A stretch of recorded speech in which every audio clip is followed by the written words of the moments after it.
जीवेद्वर्षशतं साग्रम् अपमृत्यु विवर्जिता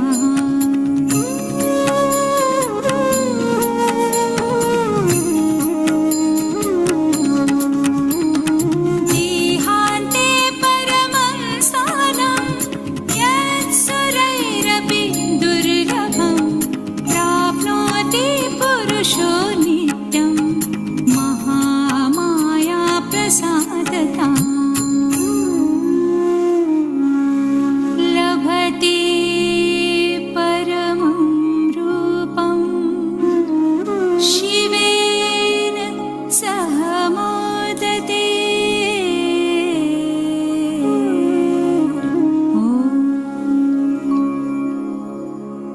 इति देव्याः कवचं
Just the candle.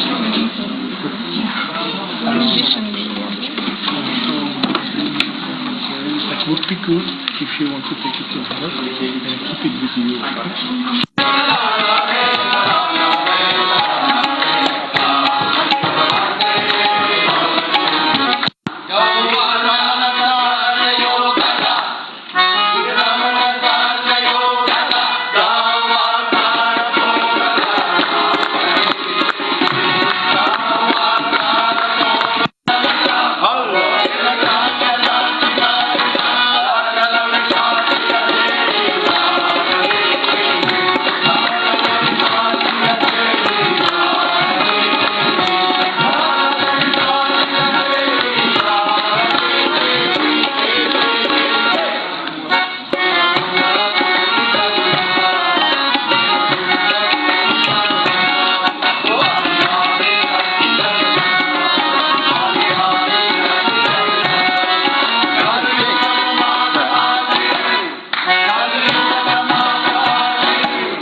Today is a special day, as you know.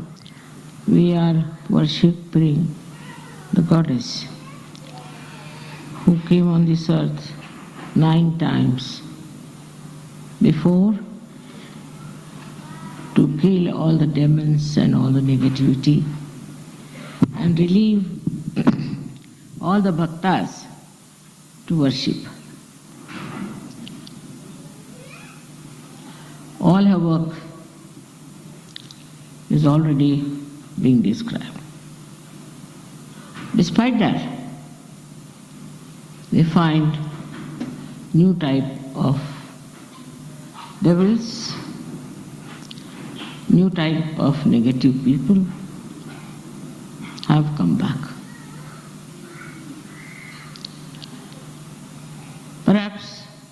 It had to be.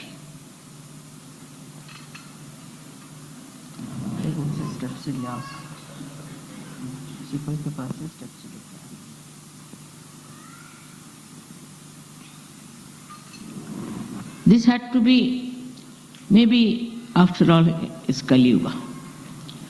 And the drama of Kali Yuga would not be performed unless and until they are there. So, to complete this drama, they came. But this time is going to be a very different type of war. It's going to be the war of the peaceful people. And the peaceful people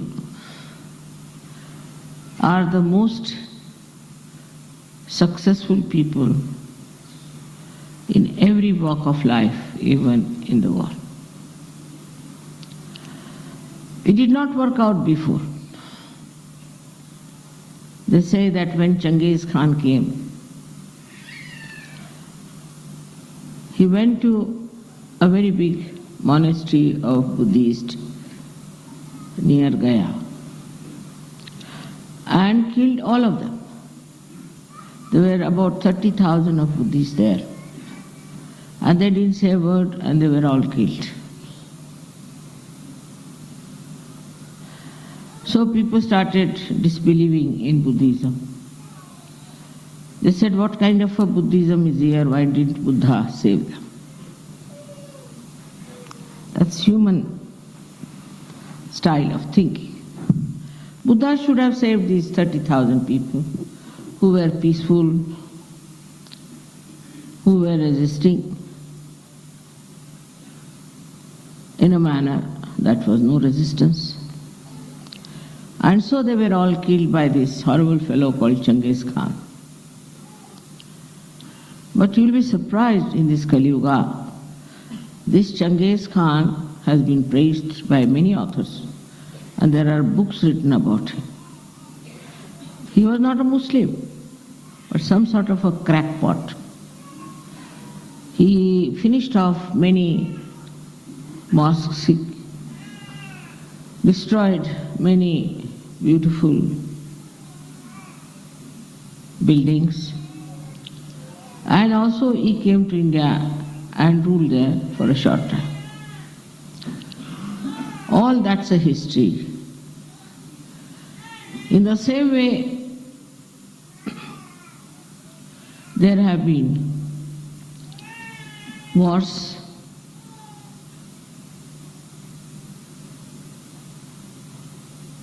between Christians and non-Christians, between Muslims and non-Muslims. All kinds of wars we have heard of, where only the faithful got lost. The real people got lost. The one who worshipped God with full faith got lost. So many people become atheists. And they said there is nothing like God, nothing like His divine power. It never existed. We were stupid, we were foolish to follow all this. And those who were in charge of religion took full advantage of that and said that these people were sinful people. These people were not godly people. And that's how they were killed by us, and we were victorious. The idea of victory they had, that they have been successful, and so many people have been butchered by us.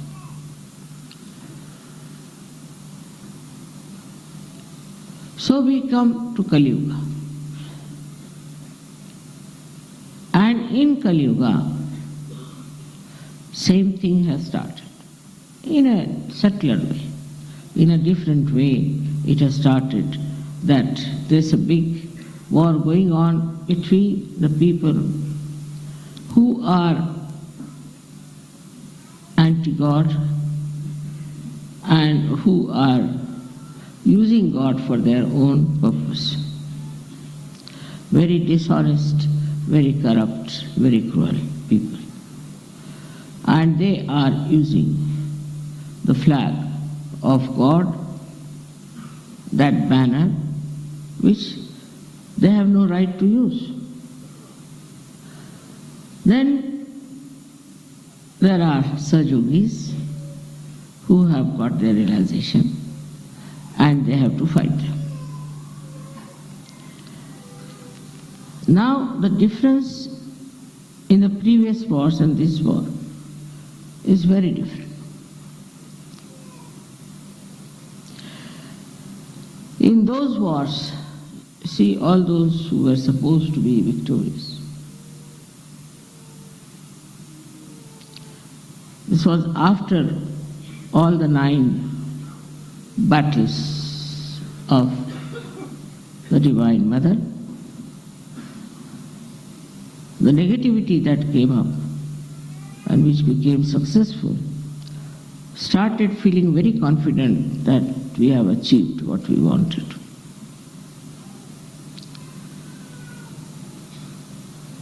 But in Kali Yuga, in the light of Kali Yuga, all those historical victories are regarded as shameful things, as something very aggressive and nonsensical. This is now being described everywhere. Like the white-skinned people went to America and killed all the rest of them there. Now that is coming into light. All these people who thought themselves to be victorious, their children, their grandchildren, their progenies ashamed of them, ashamed to call that they were their forefathers. Up till the last war. This awareness which has come is the real victory of modern times, of this Kali Yuga. That everything that was accepted as a part of the game, as the lifestyle, you can call it, is now being challenged in modern times everywhere. Whatever is aggression, whatever is oppression, whatever is cruel, is now punished also. You see, so many war criminals might have escaped, but so many went into trials. Never happened before. Nobody took Genghis Khan to a trial. Now, in a very subtle way, all these aggressive people are getting now afraid that they will be questioned and they may be tortured. It started, I don't know where, but definitely at the beginning of the Kali Yuga. If you remember, in this country was a great aggressive man called Mussolini. And ultimately he was hanged. In Germany there was a very powerful man called Hitler and Himmler and all this. God knows what happened to them. Even the Germans don't want to take his name. They are all ashamed of him. Then we had somebody, say in England, Warren Hastings, who came to India. He was put to jail. This was never done before.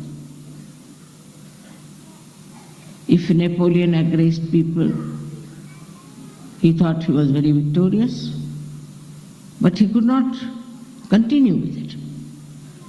He had to face it.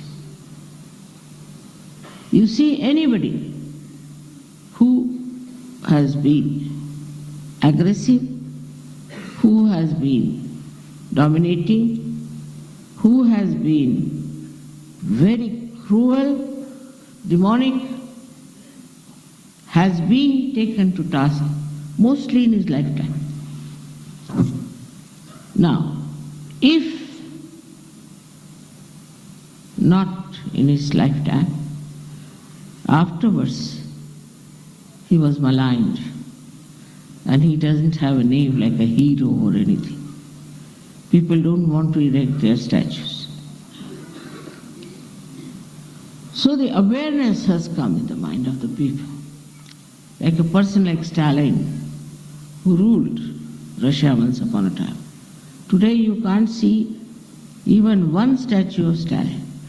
These are modern times. See the power of modern times. And that is frightening to those people who think they can get along with whatever they are doing. It is going to be very soon understood by them that they have to stop all this nonsense, otherwise they will suffer. It's not those whom they are dominating, but those who are dominating will suffer. They will suffer physically, they will suffer mentally, they will suffer emotionally, and also their fame will be in the mud. So today's victory of the power of the Divine Mother is being one very great work is to expose. And this exposure will be condemning publicly those people who are doing wrong. If you see from that point of view, you will understand how we are victorious now. Many of you felt very sad that I didn't get the award. This award makes no difference to me. And to you also, I must tell you. Because you have come without I having any award. And many will come without having any award as such. But this time, for the first time, if you notice, the people who got award are condemned. Even now, they are writing against it. Even now, they are criticizing. So those who have been, they thought they were very smart. But the smartness is out now. And I don't know how long will it go on. Because even today, if you open a newspaper, you find something about it. That how stupidly they have done it. They can't understand what was the reason they have done it. Not only the people who selected are criticized, but very much more the people who are selected. Now, as being Sahajogis, we have to know what is the difference between the consciousness at that time and awareness at this time.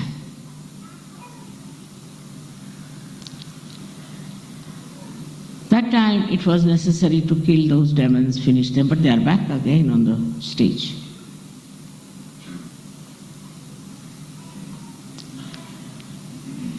Now, at this time, when it is Kali Yuga, they are exposed.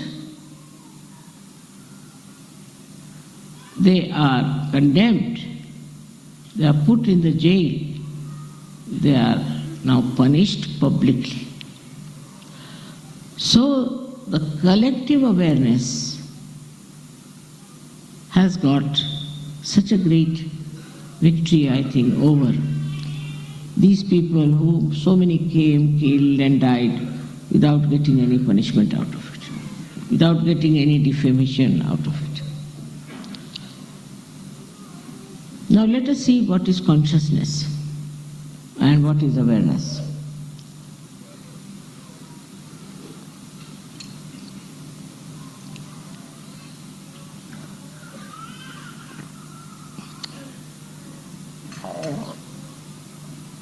It's a subtle subject which I think you all can understand. Consciousness is that when you are made conscious, you become conscious about it. Like I have my hand here, all right? But normally I'm not conscious of it, that I have a hand. If a man is sleeping, he's not conscious that he's sleeping. When you tell me you have a hand, I become conscious. Or something pricks me, then I become conscious. Otherwise I am unconscious about it. I am absolutely unconscious about my eyes. I am seeing everything. But supposing I become blind, I can't see, then I become conscious of my eyes, that I have got my eyes through which now I cannot see. So once you say there is this hand, the consciousness is there. This we can say is the knowledge about the hand, that you get knowledge about the hand. But once you are not conscious of the hand, that knowledge is disappeared. So, to say there is ignorance or there is knowledge, both things are just the same. You are not conscious of your hand, so you are quite ignorant about it. Now supposing somebody says, your hands are very beautiful. Somebody remarks like that. Then I become conscious of my hand which is beautiful. Otherwise I never knew they were beautiful. So normally all human beings live at that level. That somebody has to tell you. Now somebody said you are wearing a very nice sari, all right? Then I look at it, yes, it's very nice, I never knew.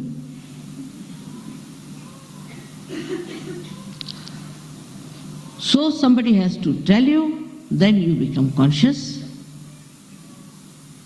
otherwise you are not. So we all human beings at that level are like that.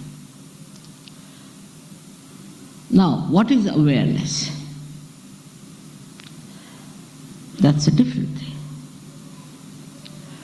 That means if I see somebody is attacking me, I put my hand like this. That means I'm aware I have a hand. I'm not conscious, but I'm aware that I have a hand, I have to use it. Like here in Italy, you go on using your hand all the time like this.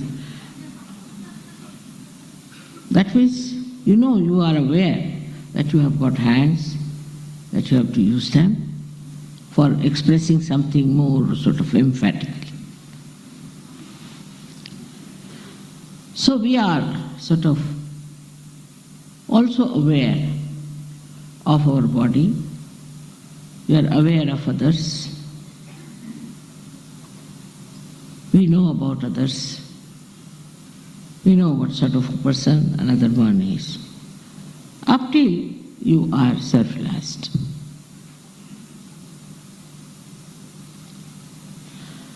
After self-realization, what happens? It's very interesting.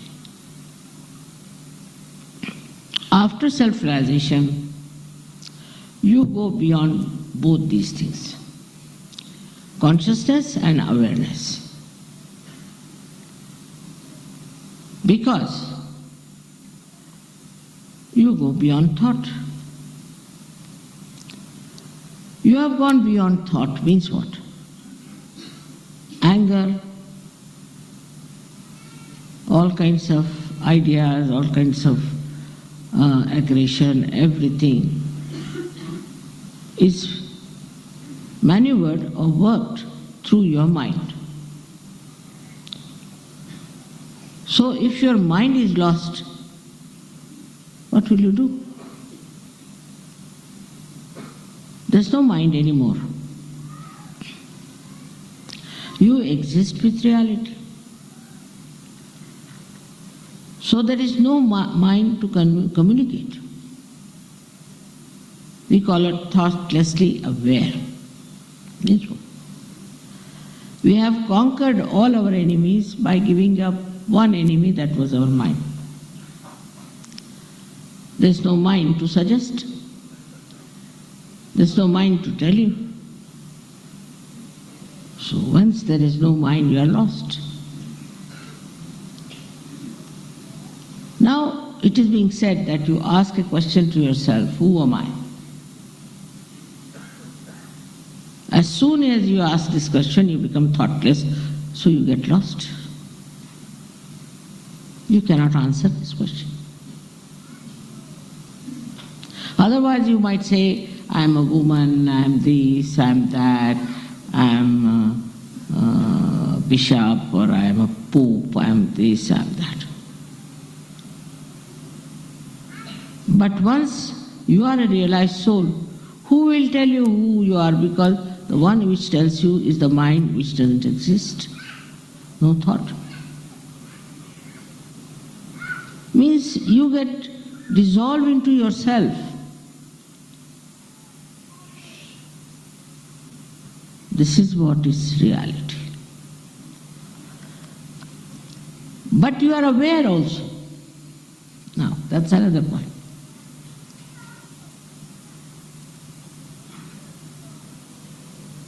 If you ask yourself a question, you are not there. But you are aware. If your navi is catching, you immediately know, my navi is catching, I have got liver.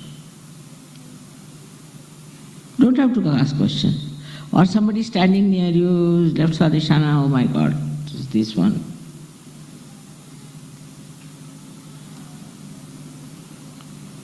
If somebody is very angry and hot-tempered, immediately you feel such heat from that person. So, oh Baba, run away from this man. So this is a new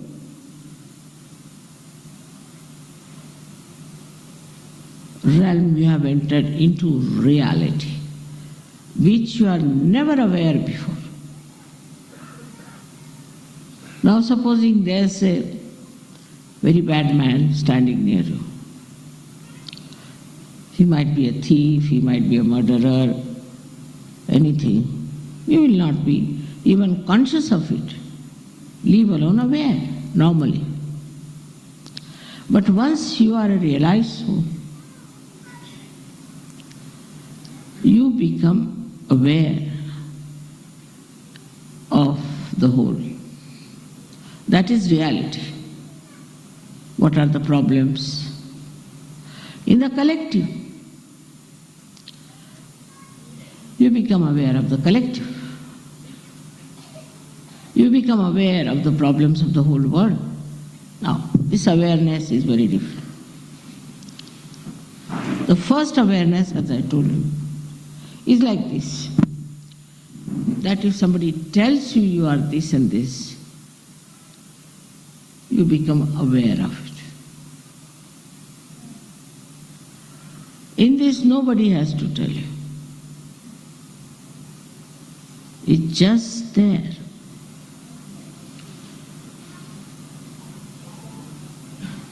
You are there, you know what it is. And this is what you have achieved in these modern times, which is the blessing of the modern times also, that we know now who we are.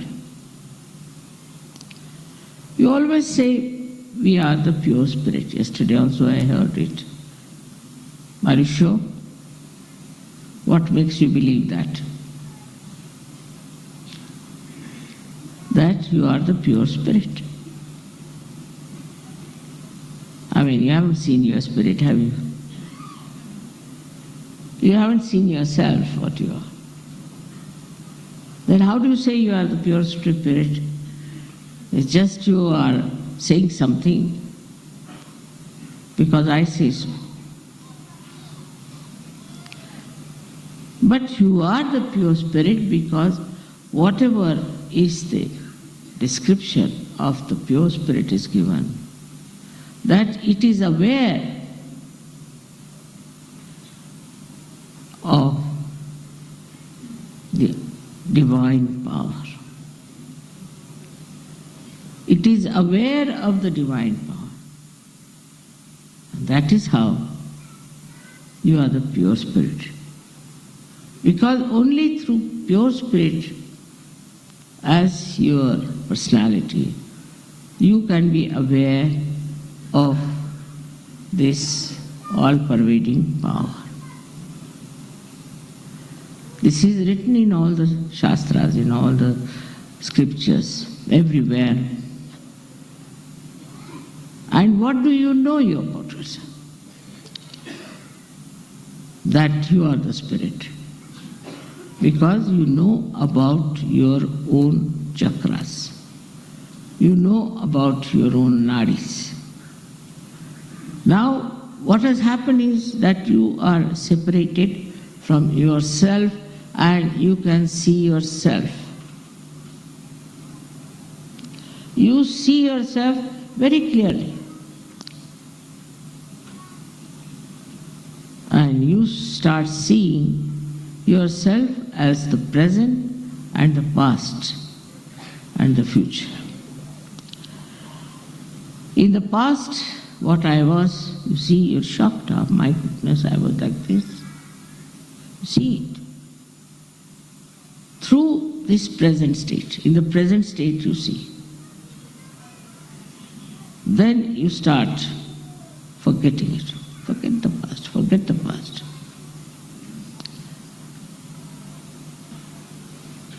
Then still you have the future. Then you start thinking about the future.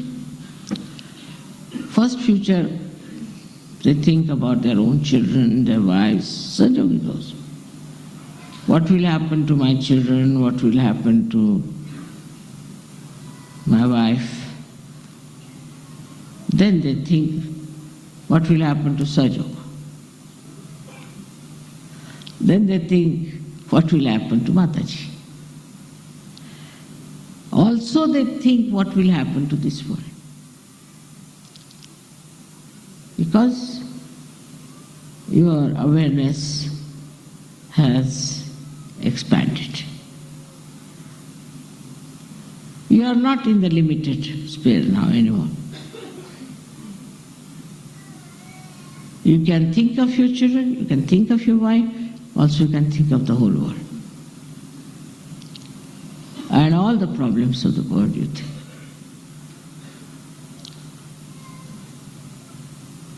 So you have reached that state, all right? Up to that state we are. Now what is the thing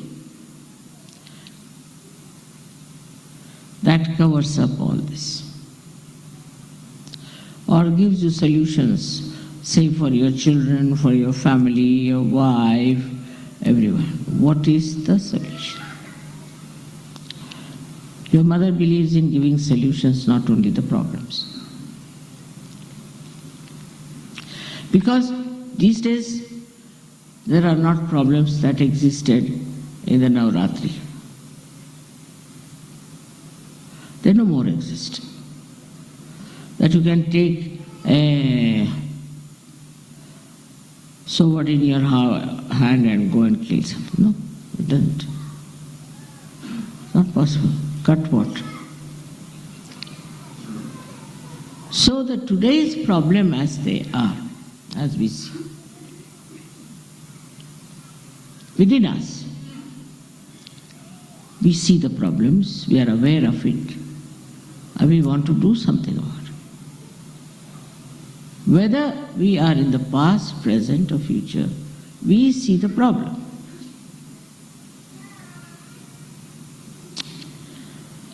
So now, what is the solution? We have no weapons, nothing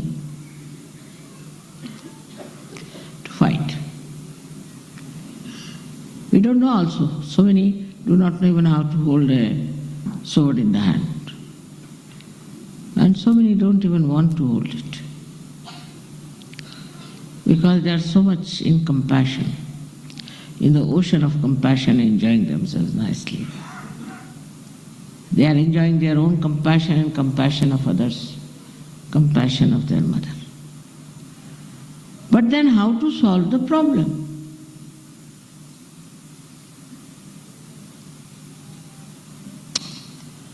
The problem can be solved if you become very powerful yourself within.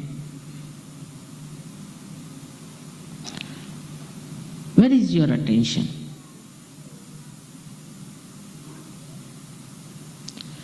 You have to move inward. Where is your attention? You have to become very powerful. I have done my job. I have given you realization. You have grown so much. I have explained to you, I have told you everything is done. I have given you lots of love. Ocean of love, I should say, as you call it, whatever it is. But now you have to nourish yourself. You have to become powerful within yourself.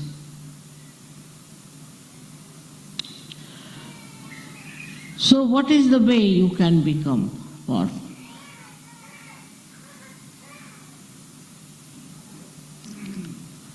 First, you must believe that you have transcended your human personality and you have now become a superhuman being.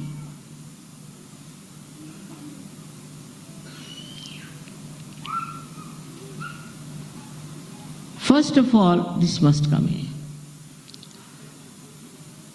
This is what we call as faith. This faith is not false faith, is not blind faith that you believe into something. But it's a fact. I have 100 times I have told that you